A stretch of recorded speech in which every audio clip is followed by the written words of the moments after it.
Good morning po sa inyong lahat. Guys, ayan po, samahan nyo ako, mag-island hopping tayo. May pipikapin tayong guest sa Seaman Resort Panglao. Then idadrop natin siya sa docking area sa South Beach. Ayan po, kailangan talaga basta island hopping, maaga kang magising. Dahil ang start ng island hopping is 6 AM. Dapat pa nga 5 or 5:30, nakaprepare ka na. Dahil ayan po talaga yung pick up ng mga guest for island hopping. Dahil nga kasi sa dolphin watching. Yan, maaga po kasi naglalabasan yung mga dolphin. Hindi pa masyadong mainit dahil pagka mainit na, magtatago na yan sa ilalim ng dagat dahil nga masakit na sa balat nila yung sobrang init at sikat. Ayan po, bali ang activity po pala ng island hopping is dolphin watching, Balikasag Island for snorkeling and turtle sanctuary guys. Ayan po, yung fish feeding syempre. Ayan, tsaka Virgin Island po. At dito na po tayo sa Seaman Resort Panglao. Ayan po guys, isa rin to sa magandang hotel dito sa Panglao, Bohol dahil ayun nga, tahimik siya. Kung gusto nyo mag-stay sa mga tahimik na lugar, ayan, piliin nyo tong Seaman dahil malayo ito sa mga bar and restaurants. Talagang nakaka-relax dahil nga naman tahimik. At after nyan, na-drop na po natin yung mga guests natin dun sa docking area guys. So mag-i-start na po sila mag-island hopping.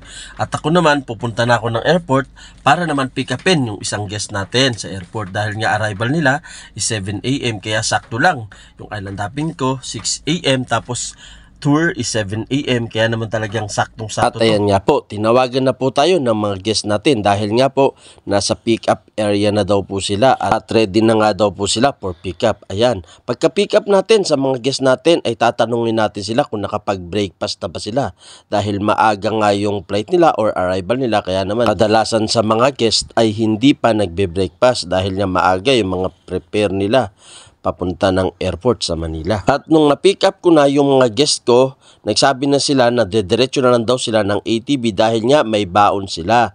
Kaya naman ang inuna nating puntahan ay ang Chocolate Hills ATV ride dito sa Town of Carmen. Hi guys, mga kabahas, ayan po, nandito na po tayo sa Isla Bohol ATV ride. So tara, tignan natin yung mga guest natin mag-ATV dito sa Chocolate Hills. At ayan po, bali po ang inabail ng mga guest natin ay 5 ATV guys, at yung mga bata syempre isasakay nilang nila sa harap. Safe naman po dito kasi nga po dahan-dahan lang yung takbo, then may guide kayong susundan kaya naman talagang safe lang, at yung daanan hindi siya ganon kalubak-lubak or hindi ganon kaakyatin, patag lang po talaga siya, kaya talagang enjoy na enjoy ang mga at syempre bago mag-start ng pagdadrive ng ATV ay talaga namang tinuturuan muna yung mga guest o sasakay ng mga ATV or magdadrive dahil nga yung iba ay hindi pa naman talaga nakapag-drive ng ATV, yung first time pa nila, kaya talagang tinuturuan muna sila kung paano paandarin at yung paghawak ng preno.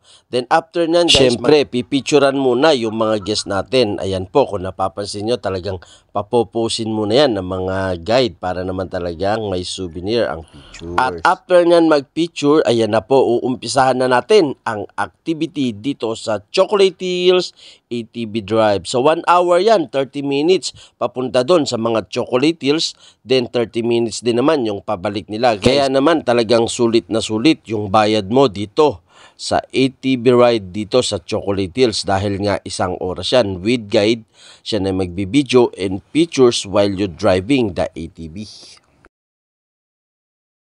At syempre, pagkatapos namin dyan ay umakyat na kami dito sa viewing deck o viewing area dito sa Chocolate Hills. Nandito yung 220 steps na aakyatin, tapos makikita nyo yung 360 panoramic view, kaya naman talagang magi-enjoy din kayo pag akyat nyo dito sa viewing area. At ayan nga po.